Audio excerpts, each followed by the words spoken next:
Outside, it is grim. It is raining. It is cold. It is windy. It is winter. It is not spring. But in the recording studio, it's gloriously sunny and warm because I'm with Charlie. How'd you like that? I love it. I love it. I love it. Charlie. Hey, Terry. Hi. Was that the best intro ever or what? Yeah, completely. So Charlie Garnham, we're going to have a chat today about human design and how that relates to how we choose to approach eating behaviors and things like that. It's very vague because we're going to see where the conversation goes. But Charlie, you are a human design expert, and this is going to be something new for a lot of people.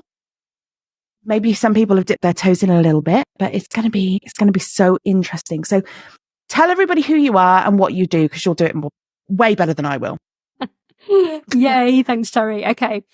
So let's start off with who I am. So hi, everybody. My name's Charlie. Thank you very much for that wonderful sunny introduction.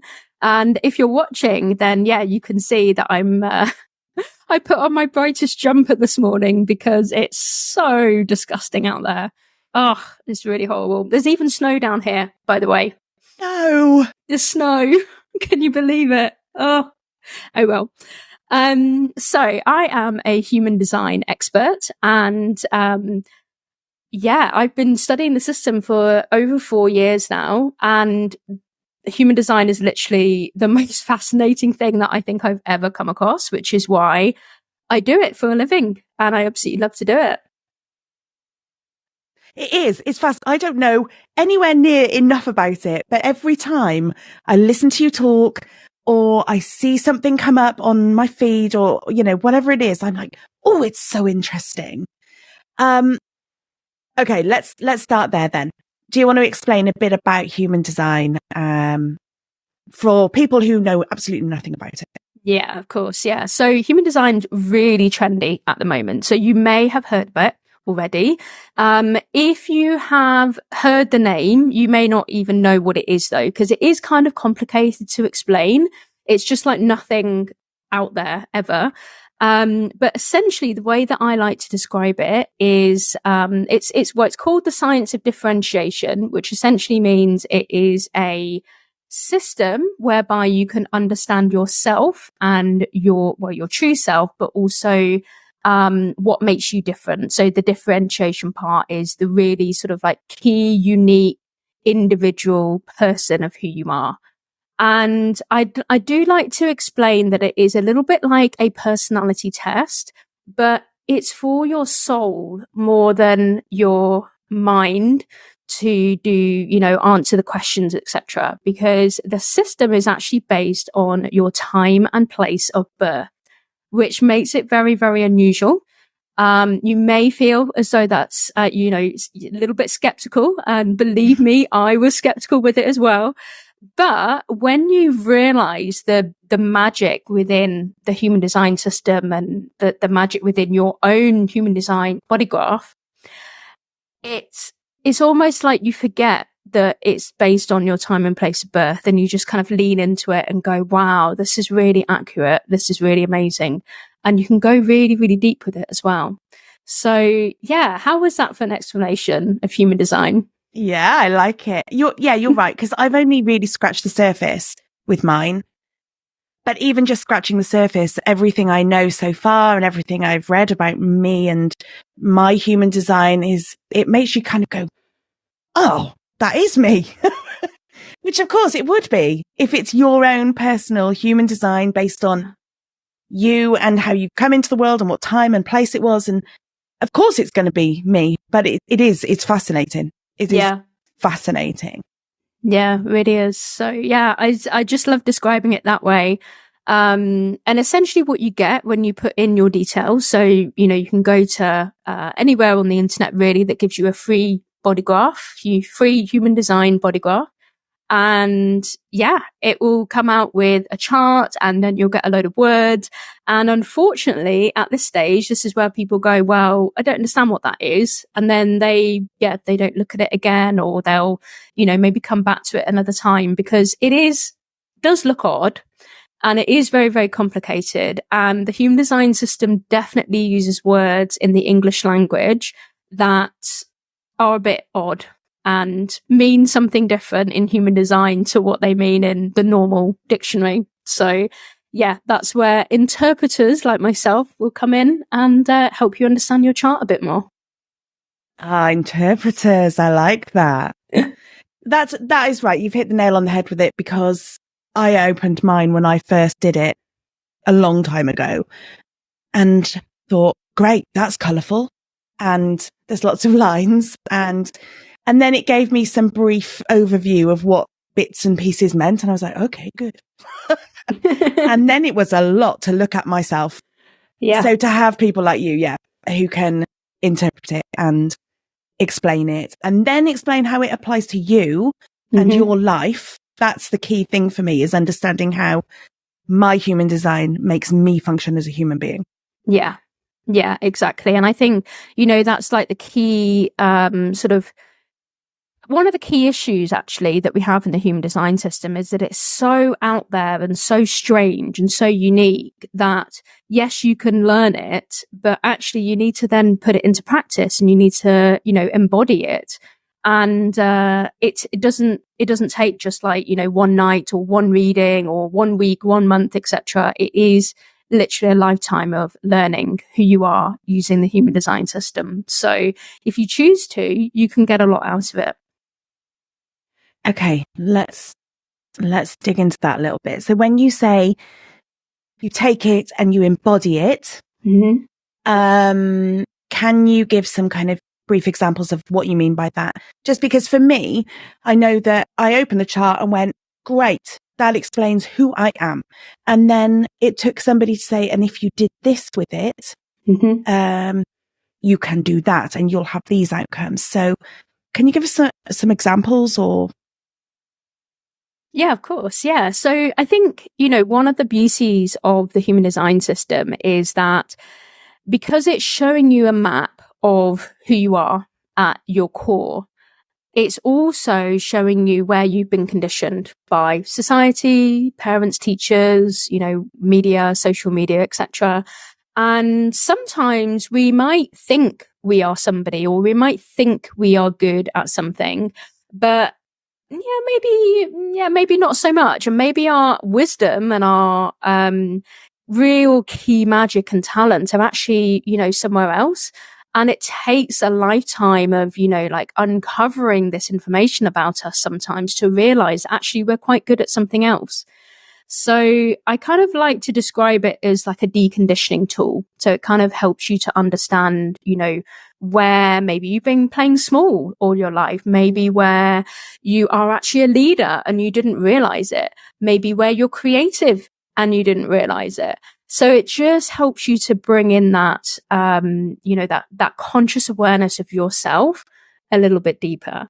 And, we can talk a little bit more about this actually, because this is going to be the main focal point of the conversation. But embodiment really of the human design system is actually that connection to your body, right?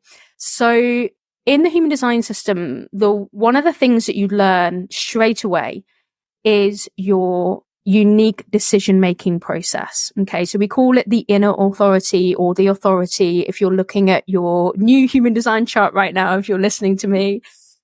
So where it says authority, that is your unique decision-making process.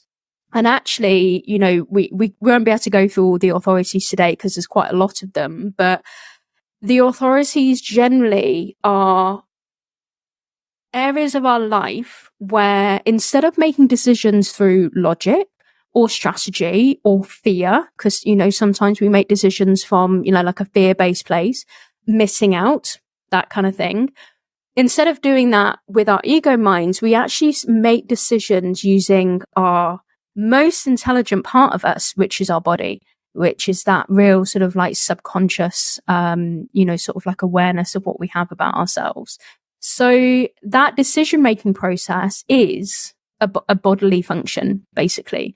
So we start to connect to our bodies and we start to use what we call in the human design system, we're going to live our lives through our strategy and our authority.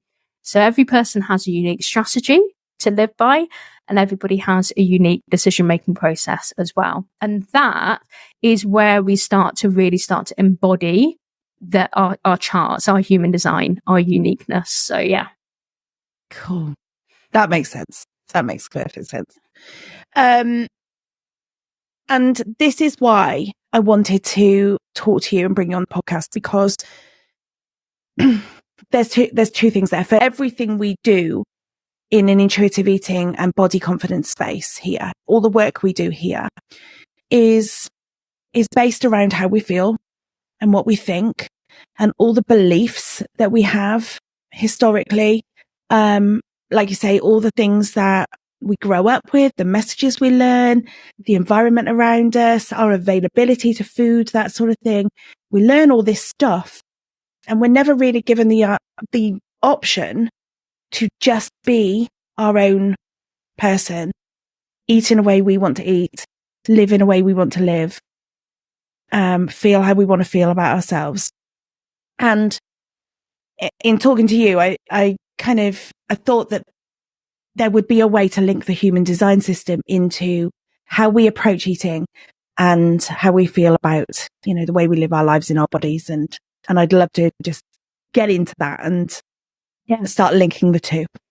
Yeah, absolutely. Yeah. And you're right. Everything, that we have here today in this moment has been the sum of conditioning, right? All the words that people say about us, all the actions that we've been told to do. And obviously some of us are more conditioned than others. And I will put my hand up and say, I was very, very conditioned before I found the human design system, and you as well. Yeah. Mm-hmm. It's all, everything that we do today, every micro decision that we make. And when I say micro decision, it's like, what are we putting on our mouths, or like, what are we drinking? Are we sitting down? Are we standing up? Those little tiny decisions every single moment of the day, they're all driven by conditioning. So, and it's very difficult in this society, especially with social media, when there's so much misinformation, and the information that's out there is very much, this is my way, do it my way, and you will be okay. And the human design system is literally a great tool to understand that actually each person has a different way of doing something, or a different way of digesting, or a different way of, moving, somebody's body. So learning the individuality of yourself, you're going to be different to that person that's the influencer on social media that's telling you, you should do this and you should do that. And this is why your authority should only ever come from you and yourself. Yeah. Yeah. I completely agree with that. I spend such a lot of time saying to people, the people on the internet, they're not you. The people that you are trying to be like, they're not you. And the way they live their lives, the food that they eat, the way that interacts in their bodies, that everything about them is not you. And the freedom comes from knowing who you are, what your preferences are, how you like to eat, how you like to move, all that kind of stuff. There's real freedom in taking control of that and saying, no, this is me and this is the way I'm going to do it. Yeah, exactly. So where do we start? It's a massive topic, isn't it? Where do you want to start? Tell people how we can start to do this. Yeah. Okay. So I think really that start is learning your decision-making process, right? Because 50% of the world have what we call emotional authority, right? And this is yourself, Terry. So with the emotional authority, this is basically someone who has a wave of an emotion. So, you might be feeling really high and then really low, and you'll go through waves. And for you, what's happening, what your body is doing is it is taking a 360-degree look at everything, at the decision, and you're coming to a decision after a certain period of time, once you have looked at the decision in all angles. So we say with you guys, with big decisions. So when I say big decisions, I mean, who to live with, who to bond with, where to live and what to do for work. So like really big decisions here. And we always say just to make sure that you don't make a decision in the moment, right? You need to sleep on it, that kind of thing. When it comes to like intuitive eating though, what we can do here is we can take a look, and it would be really interesting to understand from your perspective, Terry, having the emotional authority, is we can actually take a look at bringing emotions into this sort of, I guess like the decision-making process of what you want to eat, depending on, how it's going to make you feel, before and after. So talk to me a little bit about how you do this in your life. Okay. So no,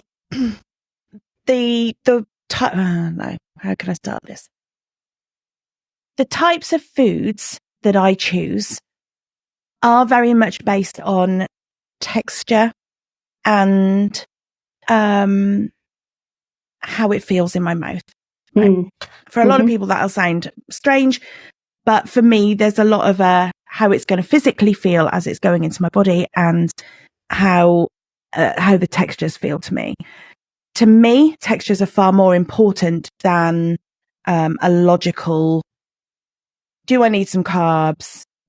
How much food do I need? It's all about the sensation of it for me. So for me to link that into my emotions is going to look like, if I am low, if I'm sad, if I'm tired, I want something soft and mushy and probably warm and comforting. And if I am upbeat and cheerful and feeling good and energized, then that's probably going to be something juicy, something a bit lighter in texture, maybe something that is a bit easier to eat. So yeah, the emotional links are definitely there in the food choices. Yeah.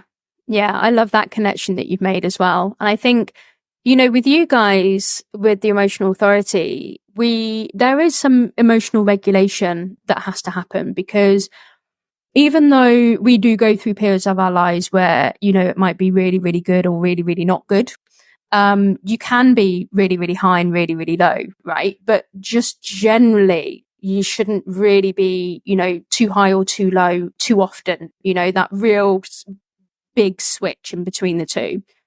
And I think, we can also relate that to eating as well, in the sense that just having this awareness that you are an emotional being, and that's okay, because, it is fine to be emotional in this world, even though we've been told that it's not good to be emotional.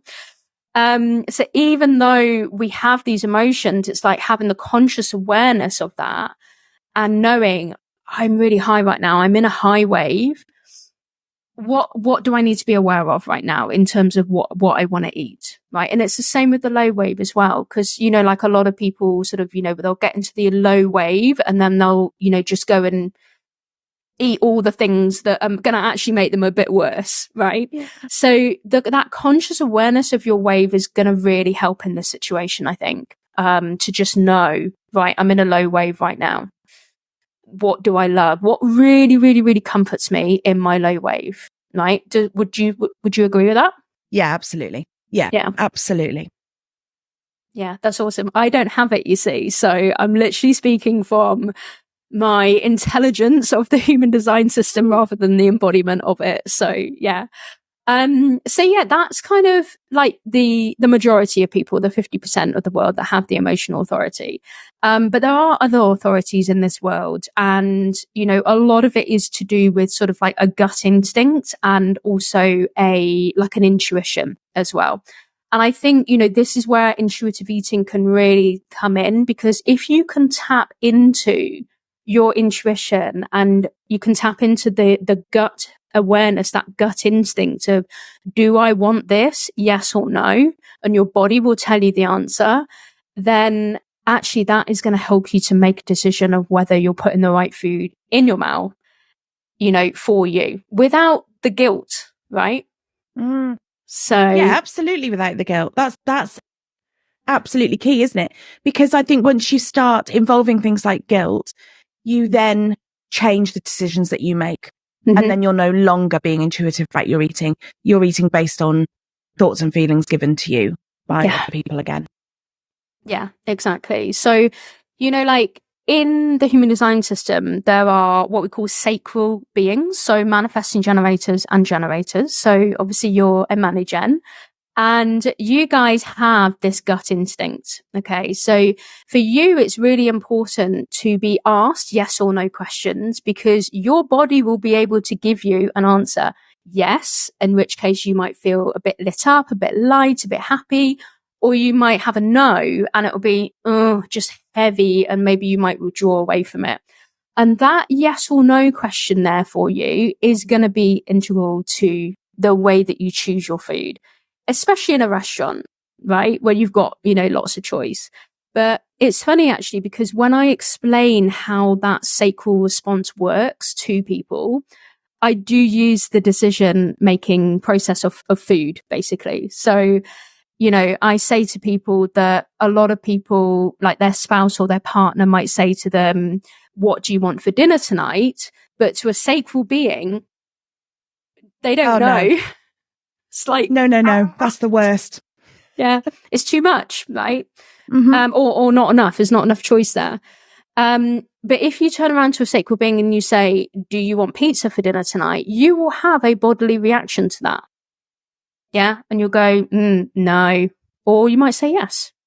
If you say yes, you don't need to feel guilty about the fact that you want pizza tonight, because your body said yes to it. Yes. Yes. That is it. That is me to a T. Yeah. It is a standing joke that if I am too hungry or if I've eaten, so one of the two, I can't decide what I want to eat anymore, because firstly, I don't have decisions in front of me to make. And secondly, who knows? There's a world of stuff. Just give me a couple of options. Just like you say, ask me if I want pizza. I will say yes or I will say no. Yeah. And actually that works through my whole food choices, the whole of my food choices. That is when it comes to the textures and things that I was mentioning as well. It is a very easy, do I want something soft? Yes. No. Do I want something crunchy? Yes. It's very much at play. Yeah. I understand that completely. What about the people who don't have that response though? Do they kind of go, well, I can't do that, and that's it, done deal? So yeah, there's about 30% of the world that doesn't have that response. And I'm actually one of those included. So, here we've got people who are maybe spleenic authority, which is my authority, and that is intuitive. Okay. So you can be either a projector or a manifester to have splenic authority. And this is literally like your intuition. And unfortunately, intuition is a very quiet whisper. So if you are surrounded by noise, not just noise, but energy, big energies around you, it's very difficult to hear that whisper sometimes. So it's quite difficult occasionally to make decisions. In a restaurant, I can be very good at making a decision, actually, because I will look down the menu and it will just go ping. That's what I want. So nice. That's really amazing. Yeah. Yeah. Why is that? Do you think it's because the noise is shut out when you're focusing on the menu? What is it that does that? If you're so affected by the noise? Yeah.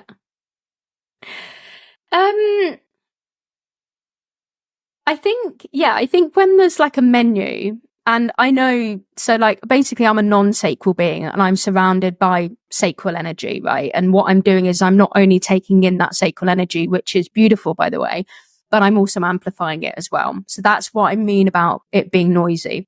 So if I'm in a restaurant, I guess really I can use my sort of projector, sort of focused aura to really focus on that menu and go through it, and then it will ping. Right, because of the focus. So I guess really that's the way that I can block out that noise and that energy. So maybe a focus actually would be quite good for people who are non-sacral. Yeah. This is just coming up out of me just as we talk. It's so interesting, isn't it? Yeah. So interesting. For sure. There are other authorities. They are a lot rarer than the ones we talked about today. And the thing is that I would say, as a human design expert, is that I would probably want to look at the body graph as a whole, as well as the authorities. So I won't go into detail about them today, because I think for me, I'm very passionate about making sure that the body graph as a whole is looked at. So yeah, I've gone through the main ones. About 90% of the world I've gone through right now. So hopefully, fingers crossed, most people will be covered. They can fit themselves into that. Well, no, not fit themselves into that. I didn't mean that. They are resonating with. They're resonating. Yeah, that's right. Good. Yeah, we don't want to fit people into boxes, do we? But it does happen, and it even happens in the human design system, right? But yeah, we want to try and get away from fitting people into boxes for sure. Okay, so we've had an overview of the authority. What else in the human design system do we need to look at? So there is some stuff deep in your human design chart that can help you with health. Okay. Ooh. And the caveat to this is that ideally, and this is according to the International Human Design School, which is where I'm qualified, ideally you do need to be using the human design system and what we call experimenting with it on a regular basis. So this isn't really something that, if you came to me now and you had a reading, and you haven't heard of human design before, and if I say to you, do this in terms of your eating or your environment or something like that, I'm not saying that it would make a huge difference to you. It might, you don't know. So that's the little caveat to it. But basically in the human design system, there is something called the primary health system. Okay. It's not talked about that much unless you are actually, what we call a PHS, sort of expert, or a variables expert. They're one and the same. And the primary health system actually comes from the arrows that are at the top of your body graph. So all it is 4 arrows. So they look really insignificant, and it doesn't look like much data can come from them. But actually, the human design system has this weird layering system where there's a top level thing, and then there's another layer and another layer and another layer. And there's literally like 4 layers going on here. So the primary health system can help you understand 2 things really for your health in general, in terms of like your actual physical health.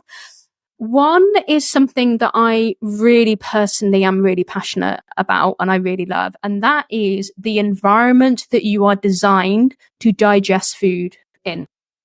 Okay. So when we have a good digestive system, life is easier, right? I don't know if you've ever had digestive issues, but I certainly have. Yes. Mm-hmm. Yeah. Life is easier, right? When we have a good digestive system. And this part of your chart, it's not just digestion of food, it's how you digest life as well. But when you're told what your environment is and you start again experimenting with whether this is going to help you or not, it can occasionally or quite often be quite transformational for people.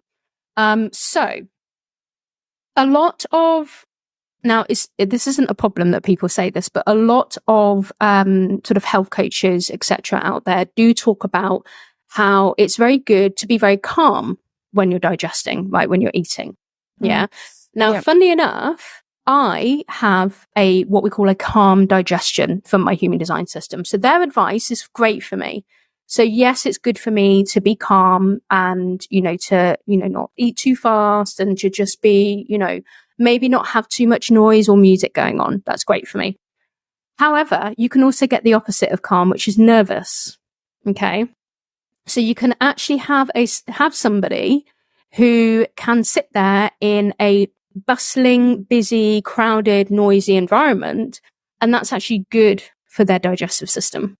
Right. Oh, and when you find out about this, it's like, oh my gosh, all those times that the health coaches told me that I had to do this and I'm actually doing it incorrectly. Yeah, that is a little bit crazy, isn't it? Yeah. Because I know what my preferred place and kind of setting is to eat. I know how I like it to be. Okay. I want it to be silent.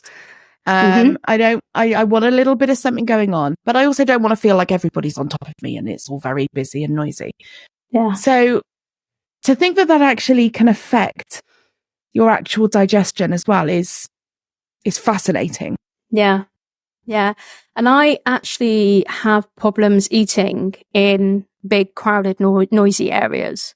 I can actually feel my body tense up. It's Right. like part of like the anxiety that I have in my body with these, all the noise that's going on. And, it takes my nervous system a while. Last time I did it, I was in London a couple of weeks ago for a conference and there was 500 people there. And it took me 45 minutes to come out of that room to calm down enough to eat and to digest properly. And the best thing about it is that every single time that I have been to a conference in London, I have had the worst digestive issues ever. Right. And then this time, the time that I took myself out and it took me 45 minutes to calm down, I didn't have any digestive issues because I was calm when I was eating. Wow. Yeah. And it's only through knowing yourself and knowing your chart that you would know that was, a valid thing that you need to pay attention to. Yeah. Yeah. Because otherwise I would be sitting there going, well, I'm missing out. I'm, not being social, by eating, with other people in there. There's all these things going through your head of the reason why you should stay in the conference and eat. But actually, life is a lot easier when you follow your primary health system for sure. Yeah. Yeah. And what you need for yourself is self-care. That's what it is. It's self-care. So can you tell you can tell just by looking at the chart which way this works for you? Or is this something that you really need somebody to interpret for you? So most chart systems, like if you're listening right now and you've gone on to, I don't know, My Body Graph or Jovian Archive or something, most of them, they won't tell you. You have to have either like a paid subscription so that you can see the bigger details. Or yes, you need like a reader like me to interpret it and tell you what you are. It's not just calm and nervous. There's actually some other ones thrown in the mix as well. And, it's really interesting because like with anything with human design, it's about you going away and experimenting with it and improving your life based on the information that you receive. So I'm not telling you, you need to be nervous and you need to have the TV on and all this sort of stuff. If it doesn't work for you, it doesn't work for you, but can be life-changing for sure. Yeah. Yeah. That's blown my mind a little bit. I did not know about that. So also within the primary health system is actually an awareness of the correct environment for you. And this is not just food. This is just for you in general to enjoy life. And I actually really love telling the story of a friend of mine who was born in Yorkshire. So a little bit of a Yorkshire lad, not near the sea or anywhere like that. And he found himself living most of his life in Exeter, down by the sea. And he does a lot of walking along the coast. Okay. And I pulled his human design chart and it shows that he wants to, like, his environment essentially is shores, natural shores. And he doesn't know why he ended up down here. And that, wow. Yeah. And actually it's not just him that's done that. I know lots of other people that have done that. They've just naturally gravitated towards their natural environment. So, and I think really where environment comes in your human design is when you're in your correct environment, you have a happier life because you feel better and even you can breathe better sometimes as well. So one of the environments is mountains. And actually, if you have a mountains environment and you are up high in the mountains, like literally on the hills, you can breathe better. And I've heard many, many, many people tell me that they can breathe a lot better when they're up high. That's amazing, isn't it? Yeah.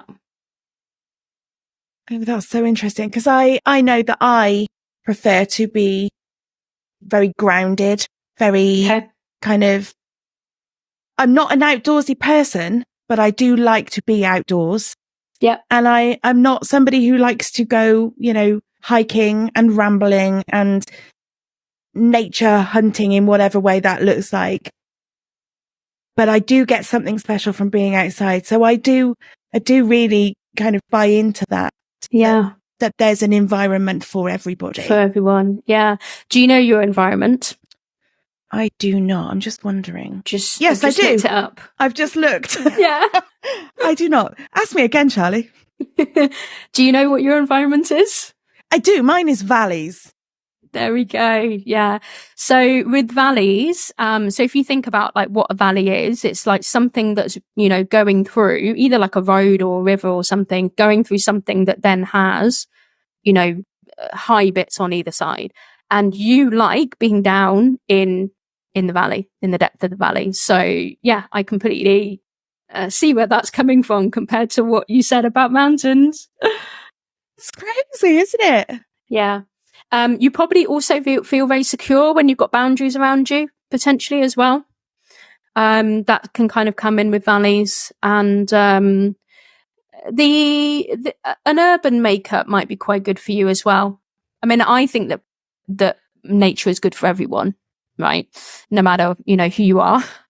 Yeah. But that urban makeup might be quite suited to you. Yeah. Definitely more of a city girl than a town, than a country bumpkin for sure. Yeah, there we go. For sure. I don't get the enjoyment of living out of town that I get living in town. And it's not even that I want to be in the thick of anything in particular. It's just, this is where I prefer to be. So yeah, there we go. Yeah. Awesome. So how can that also relate to your actual living space and how you feel physically within your living space? Just to explain that a little bit further, not everybody is going to move from one end of the country to the other. Yeah. Or, not everybody can move physically to another space or have access to another space. But how can we use that to make sure that our living spaces are a much more aligned place to be? Yeah. And yeah, I agree with you. We can't all just like live on a hut on the top of a hill, right? But we can go up there. So I have a friend who has mountains environment, and she's here in Exeter, and she has a variety of places that she can go that will get her up high. Dartmoor, Holden, which, if you're around here, then you'll know Holden Forest is like really high up above Exeter. So yeah, that's where she goes, and that's how she lives. But the other thing with mountains specifically, and I've heard this from a lot of people, is that if you live and work on the second floor of your building, then you will also feel absolutely good like really good as well. So, I mean, I'm actually in a second floor bedroom in my house. So this would be perfect for somebody who had mountains environments as well. And I think really it's about like interpreting all of those different environments and what that actually translates to in your day-to-day life, right? So like one of them is markets, for example. And, that is basically being in a little bit of an area where it's got a little bit of hustle and bustle. There's things going on. There's like movement. There's money being exchanged. So a cafe essentially would be great. And we can't all go and work in a cafe 8 hours a day, every single day. That's just not feasible.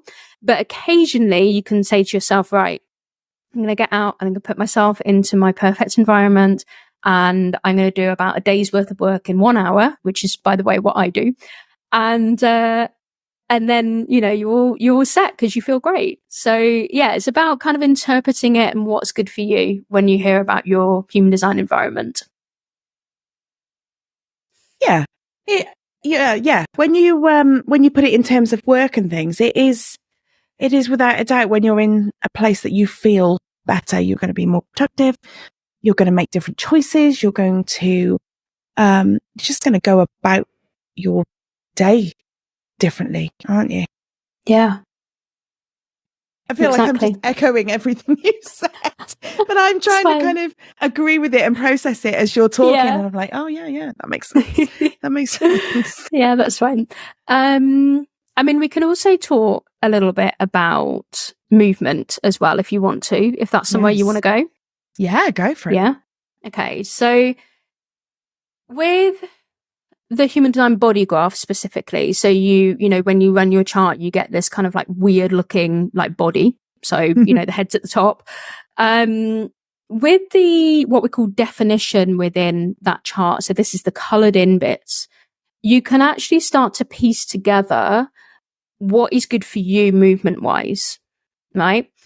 And people who have some strong definition at the bottom of the chart that is potentially either connected to the spleenic center, which is the intuition, or connected to some of the, what we call the motor centers, which are centers that create energy.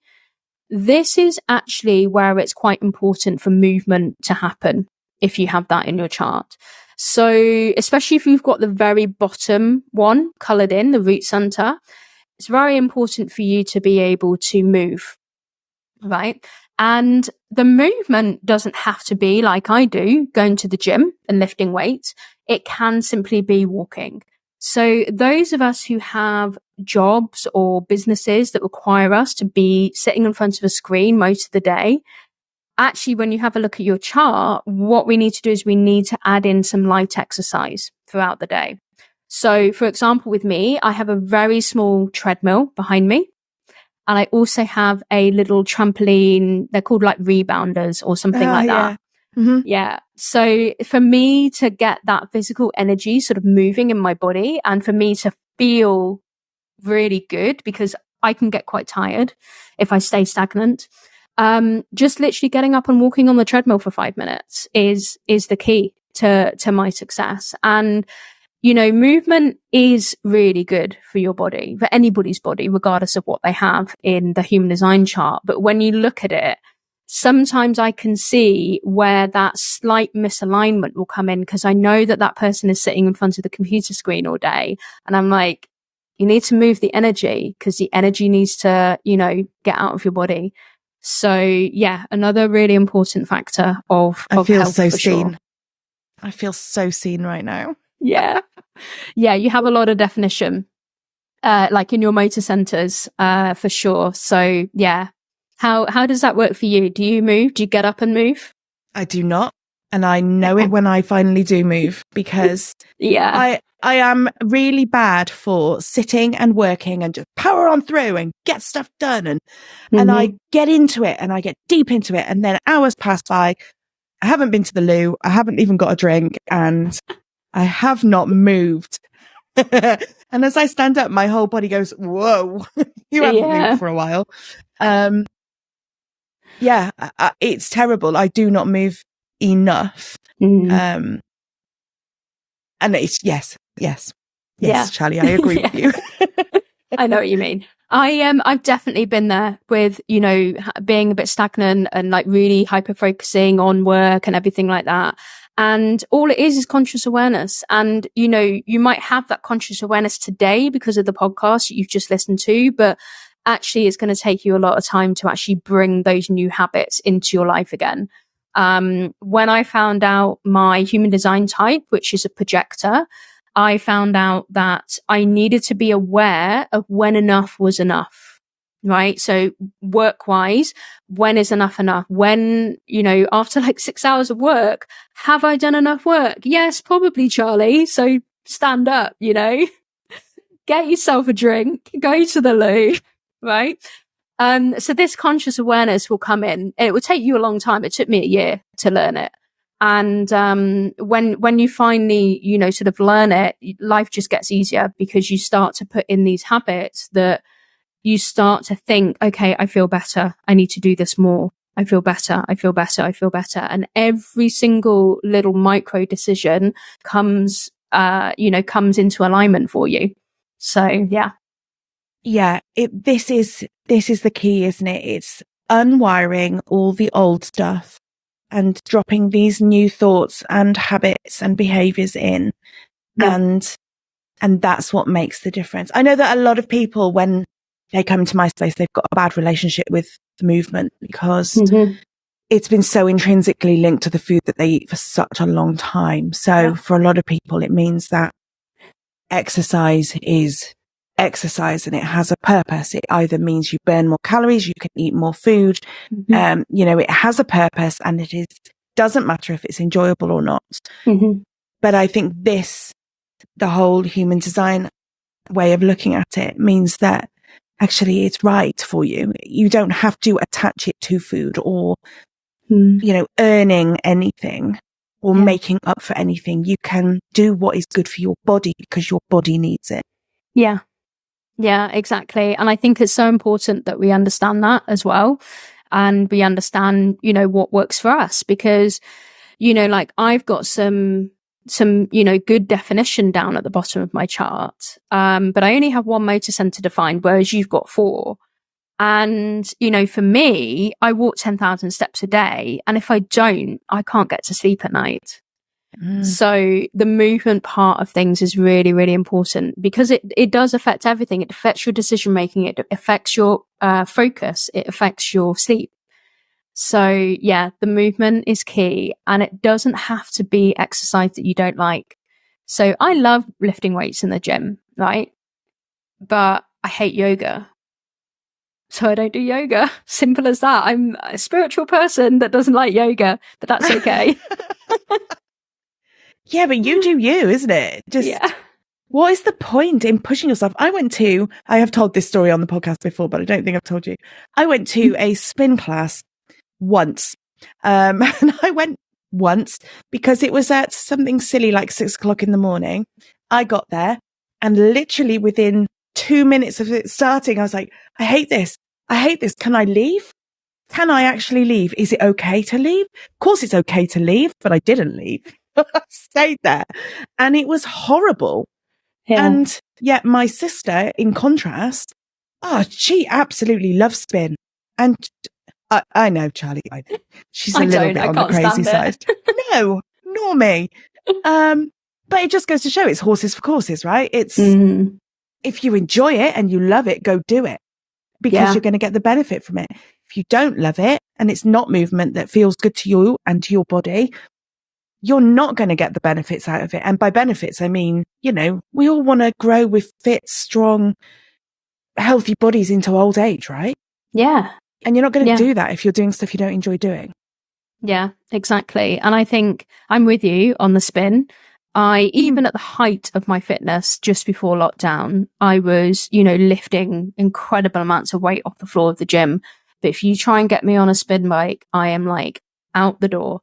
Because for me, I don't like feeling out of breath. So any exercise that has me like panting and like, trying to get my breath back, I can't stand it. Which is why weights is great, because you don't really have the out of breath feeling when you lift weights. So that's why I like that. I'm a weights girl. I'm with you on that. I understand that one. Yeah. Yeah. There's a real sense of, anyway, it doesn't matter what there's a sense of. It's irrelevant right now. It's strength, isn't it? Yeah. And I'm really competitive with myself. With yourself. Good. I'm glad you're competitive with yourself. Well, with everybody, I'm competitive, but I'm really competitive even with myself. So every time I go and I lift weights, I want to lift more than I lifted last time. So yeah, I get a lot out of something like weights, whereas some people might hate it because they're like, oh, why have I got to lift this? It's awful. I'd rather go and do something gentle and lovely. Yeah. Yeah. And I get that. And I think also women kind of fear that they will look like they're muscly if they lift a weight off the floor. I'm here to tell you, you won't. You won't look muscly. So yeah. No, even at the height of my fitness and my gym going time, I was going to a full on bodybuilders gym and being trained by somebody who trained pro bodybuilders. Wow. And even under those conditions and with that trainer, that was never my goal. I wanted to be strong and I wanted to be healthy. My goal was never to competitively bodybuild or anything, but I did not look muscular. So, it takes an awful lot to get to that point. You're not going to get there by accident, that's for sure. Yeah. Yeah. And, it will take, unfortunately, a restrictive diet to do it, which is kind of not what we're here for. No, absolutely not. No. You mentioned sleep as well. So I had the pleasure of being at your sleep workshop the other day. Yay. It was brilliant. I really enjoyed it. I got so much out of it. Do you want to touch on that a little bit? Because sleep does affect the way we approach life. It affects how we get up in the morning. It affects the food we eat, because if you're very, very tired, naturally you're going to sway towards types of foods like carbs, because your body's going to say, I need some energy, get it in. So a good night's sleep affects an awful lot of stuff. So do you want to touch on that and human design? Yeah, of course. By the way, you don't have to if you don't want to, because I know that this is your workshop stuff. No, it's fine. No. I'd love to talk about sleep. I think, I spoke for over an hour on the subject the other day, didn't I? Yeah. And, I have a lot to say on it in terms of the energetics of sleep. And I did say right at the beginning of my masterclass, I said, look, I'm not touching on the science of sleep in this, because I'm not a health coach. I'm not a qualified professional in any way, shape or form. I'm literally just telling you about the energetics of it. And it's really interesting from the human design system to sort of look at a chart and understand what sleep is going to be like for someone.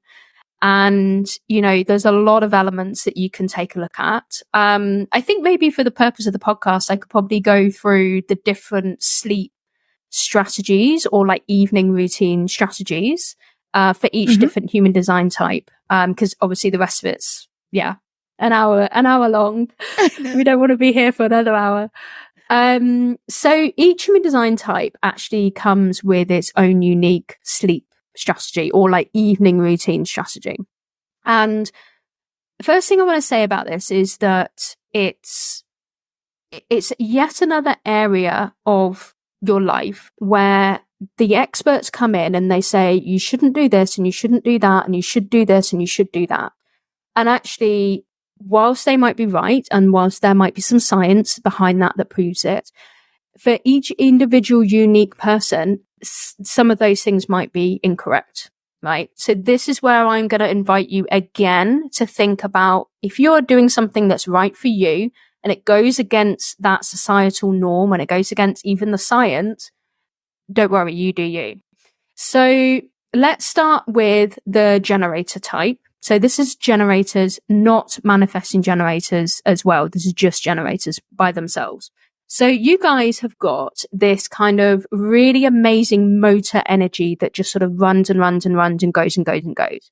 So you guys will want to try and use up your energy before you go to sleep at night. So kind of sounds a little bit normal, right? I think, some people in society will kind of say that anyway. The only thing is though, is that with generators, it's not necessarily working, right? So in the human design system, or just in life in general, we have different types of work, I guess, really, or different kinds of energy. There's physical energy, of course, emotional, the actual work. So maybe like, mental. And we've also got spiritual energy as well. So it doesn't mean, I'm not sitting here telling you that as a generator, you need to work 12 hours a day and then fall into bed, right? Because I do not want anybody to take that from this. You still need to rest. You still need to do self-care. But just make sure that you're mixing and matching the different types of work and the different types of energy. So if you're feeling drained from your work, your mental, expenditure, go and expend some of your physical energy instead, and kind of mix and match it throughout the day. So that's generators. Now manifesting generators are kind of similar to you guys, because you also have that ability to go all the time, right? So similar sort of situation. However, you have this very unique part of you that, because you've got that definition from motor center to throat, which makes you a manifesting generator. Manifesting means someone that is able to really manifest out loud, what they want, and really express their true selves as well. That part of you needs to be almost kind of like shut down before bed. Okay. So you've got this hybrid thing of, right, okay, I need to calm down, but I'm also working and, the motor's still going over here. Right. And it's a very strange thing. And I feel very strange saying this all the time, but I know that you're going to say that this works for you. So it's all good. It's actually really good for you to work in bed. It is true. It is the most bizarre thing because I completely resonate with what you're saying. Yeah. I get into bed and I'm like, I'm really tired, but I've got things to think about and I've got things to do and I want to get this done. And so, yes, the way that I settle down at night more often than not is to get into bed and sit there and cozy up and then do a bit of work. So I might have a look at my emails. I might do a bit of planning for a podcast. I might, whatever it is, I might do a little something, or even if it's learning, quite often, because I'm trying to learn Spanish. Love it. Quite often I'll do some of that. And it seems to be the thing that finally makes me settle down and go to sleep. It is, you're right. It's the strangest thing. Yeah, but if you think about the way that society sort of dictates how we are supposed to be, it's like, put down your phone, stop doing work. I've even heard phrases like, sleep hygiene or bed hygiene, and how your bed is supposed to be the only place that you sleep. You're not supposed to do work in bed. You're not supposed to, do anything else in bed. And it's just like, no, like manifesting generators, you guys need to calm the manifests a bit down, but then still have that motor running with the work. So yeah, it's very unusual, but I can't imagine. No, I don't want to try it. Oh, I hope you don't mean me, because I hope you're talking to the other manifesting generators of the manifesting world. Generators, yeah. Because I thought you were trying then to tell me to get into bed in a very kind of clinical space with no devices, nothing to do, just sit there. Just sit there. I know, exactly. It just doesn't work, does it? It does not work, no. No. So those are the sacral beings that we've got in human design. So the other three are what we call non-sacral. So these are projectors, manifestors, and reflectors. And essentially, because we're non-sacral, it means that throughout our day, we are coming into contact with that sacral energy all the time. And I mentioned earlier that when we're in aura with sacral energy, we do amplify it.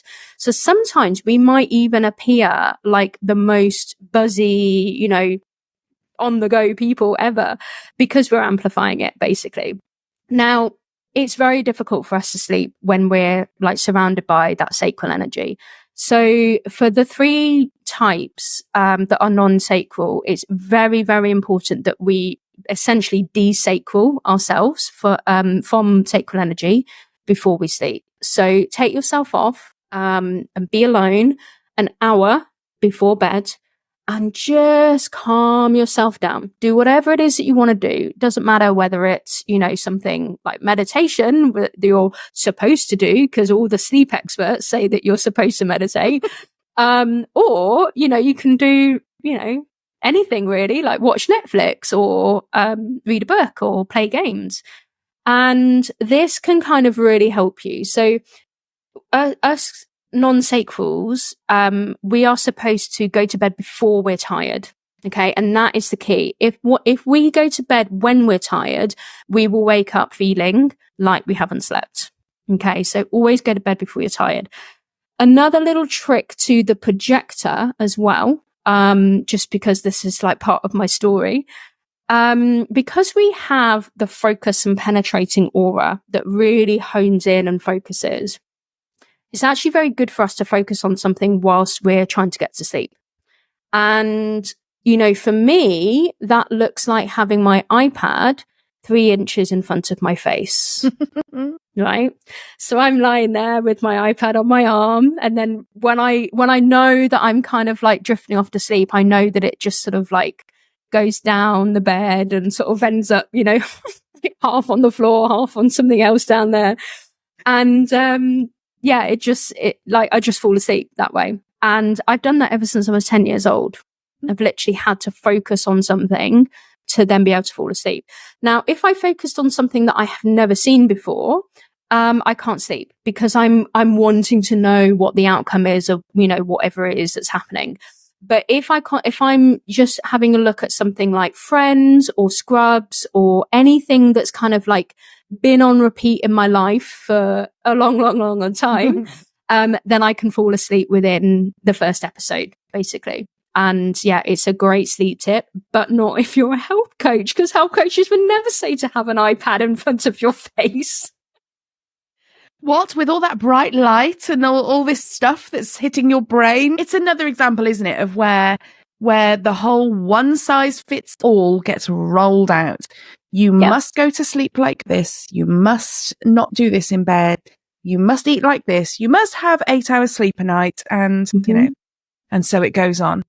Yeah, exactly. And I think that it's really important for you to find what works for you, because, I might die of cancer in 20 years' time because of all the electronic waves and whatnot going through my body because of that.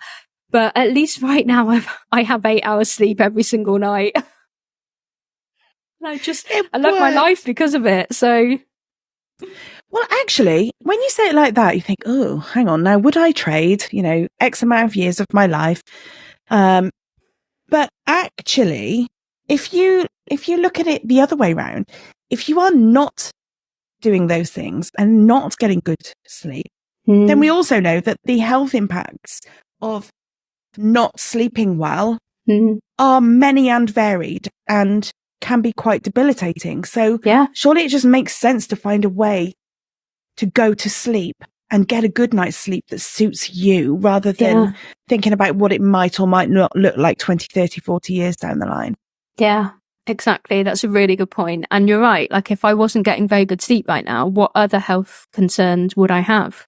So yeah, sometimes it's going to have to be a toss up, doesn't it? But yeah, I love my sleep. I get 8 hours a night. All good. That's brilliant. Oh, there's not a lot in the world more satisfying than a good night's sleep. Is there anything else you would like to touch on? Gosh, I think I've touched on a lot today. We've been talking for a while, haven't we? Yeah. Honestly, like, the human design system, especially the chart, it should be looked at as a whole, like as a holistic view. So even though we touched on like the main points, I think really when it comes to health, intuitive eating, that kind of thing, that would just have to be looked at as a whole. So I haven't got anything else right now to add, because we've had the most amazing conversation, haven't we? We really have covered a lot. I can't believe, I'm just looking at the time and I can't believe how quickly it's gone and how much it's flown by and how much we've squeezed into the conversation. Yeah. Okay, tell people where they can find you and what you can help them with. Cool. Okay, so I do like hanging out on Instagram more than anything else. So you can find me at the Charlie Garnham.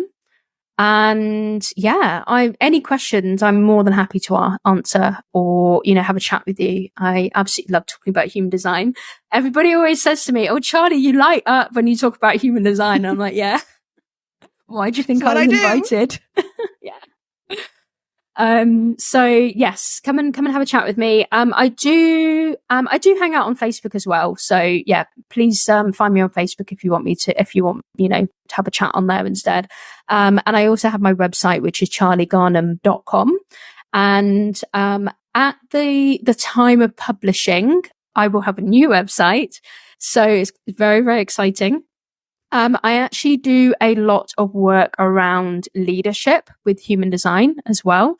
And really that kind of stems from helping women to understand where they've had that good girl conditioning and how they can start to decondition to really step into that leadership, sort of like embodiment of their leadership that they're destined to do. So I do help quite a lot of business owners to come out of that nitty gritty sort of, do in their business, slow down to speed up and to get out there as impactful leaders. So that's the area of human design that I love to focus on.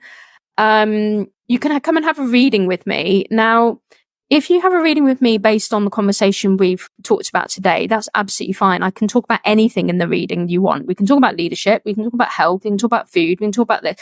Doesn't matter. I don't mind. We can talk about anything in your reading. So just let me know. And we can do a reading together, and I can tell you all about the amazing magic in your chart and what's holding you back as well, which is, I think, one of the key things sometimes with human design.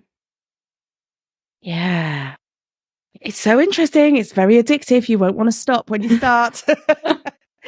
And also, I will just say, Charlie's Instagram, brilliant. Absolutely brilliant. I love the stories.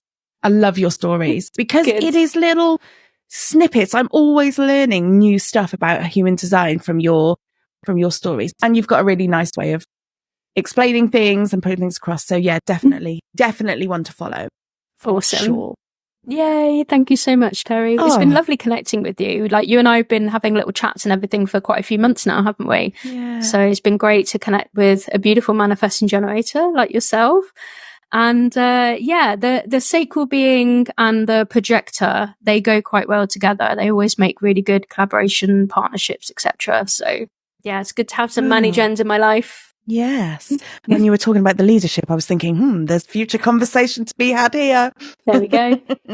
Oh, Charlie, thank you. I've had such a great time talking to you. Yeah, I know too. that everybody's going to get such a lot out of it. And so thank you very much.